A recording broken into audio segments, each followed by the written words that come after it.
الحمد لله الحمد لله ذي المجد والكرم، والصلاة والسلام على محمد وعلى آله الطيبين الطاهرين.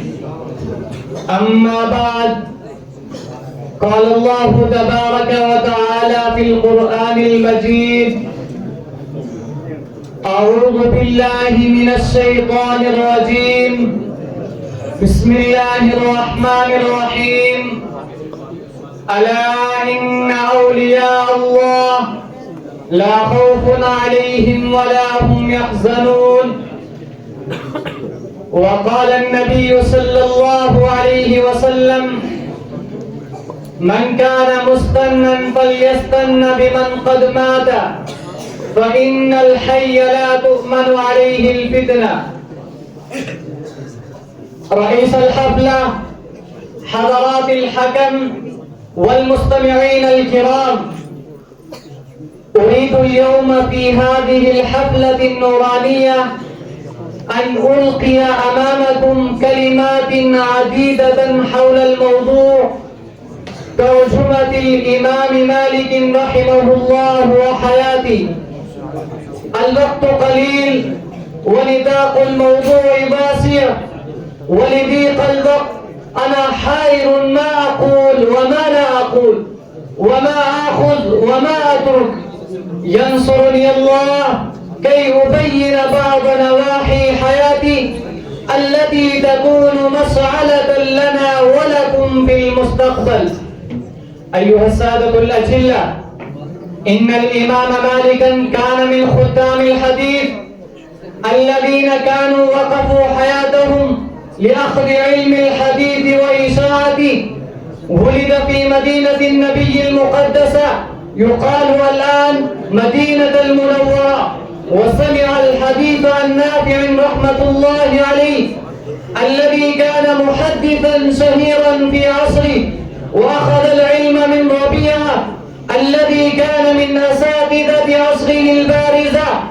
لقد اختار الله مالكا إماما للعلم والفضل، ولقد ألهم حب علمه وفضله وأدبه وبراعته في قلوب الناس، ويقدر له ذلك بأن يرحل الناس إليه من الآفاق ويزدحمون على بابه لأخذ الحديث والفقه، ومن يستفيض منه كان يتخيل ذلك رحمة وبركة له.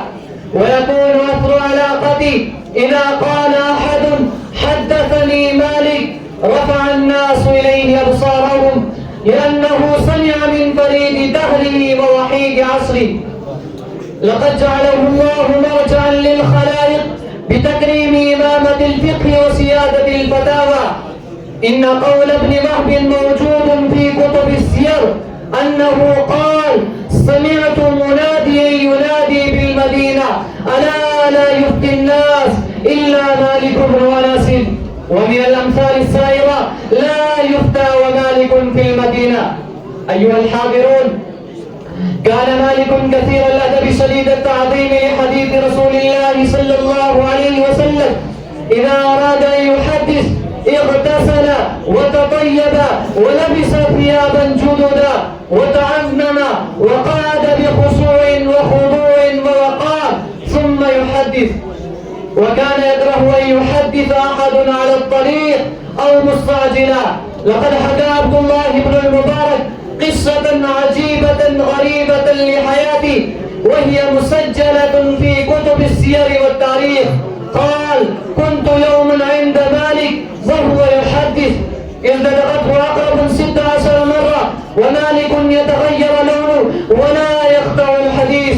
فلما فرغ وتفرق الناس قال: إنما صبرت إجلالا للحديث النبوي الشريف. جزاه الله عنا وعن المسلمين خير الجزاء. أيها الإخوان، كما كانت شخصية الإمام عظيمة، كذا يكون مجلسه مجلس حلم ووقار. ما كان لأحد متسعا في مجلسه أن يقول لغوا ومراء ولقطا أو يرفع صوتا. إذا سئل عن مسألة فلا يجيب إلا في الحديث بعد الحديث. وواقعة حياته هذه جديرة بأن تذكر. أكده لخليفة الوقت هارون الرشيد بأن الرماد يذهب إلى البئر لا البئر تذهب إليه. وقصته هكذا: سأل هارون الرشيد مالكا ذات مرة أن يأتي بيته ويعلم ابنيه، فأبى مالك ورفض سرلا. فأتى يوما هارون مالكا وهو في منزله ومعه بنوه، وسأل أن يقرأ عليهم ويربيهم. وإذا قال هارون: أخرج الناس حتى أنا أقرأ عليك. وقال في جوابه كلمة بليغة أليق بأن تكتب بحروف من الذهب. قال: إذا منع العام لبعض الخاص لم ينتفع الخاص. أيها الإخوان، ومن الحوادث التاريخية المؤلمة الباهرة أنه ضرب الإمام العظيم والمحدث الجليل والمفتي الكبير 70 صوتا لأجل فتوى لم يوافق رأس السلطان، فغضب ودعا به وجرده وضربه بالسياد ومدت يده حتى انخلعت كتفه وعجزه من الكتابة والدراسة.